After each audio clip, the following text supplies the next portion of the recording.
শাফাতের মোবাইলে আরও ৩ জন উঠতি মডেলের নগ্ন ভিডিও পাওয়া গেছে বলে নিশ্চিত করেছেন একজন গোয়েন্দা কর্মকর্তা। রাজধানীর বনানীতে দ্য রেইনট্রি হোটেলের ২ তরুণী নির্যাতনের ভিডিও চিত্র উদ্ধারের জন্য আসামি শাফাত ও সাদনামের জব্দ করা ৫টি মোবাইল থেকে ফরেনসিক পরীক্ষার জন্য পুলিশের অপরাধ ও তদন্ত বিভাগে পাঠানো হচ্ছে। একই সঙ্গে পাঠানো হচ্ছে তাদের ব্যবহৃত একটি পাওয়ার ব্যাংকও। এদিকে শাফাতের মোবাইলে আরও ৩ জন উঠতি মডেলের নগ্ন ভিডিও পাওয়া গেছে বলে নিশ্চিত করেছেন একজন গোয়েন্দা কর্মকর্তা।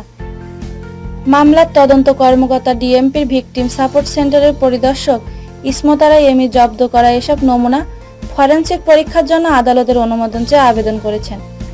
আবেদনটি রোববার আদালতে উপস্থাপন করা হবে।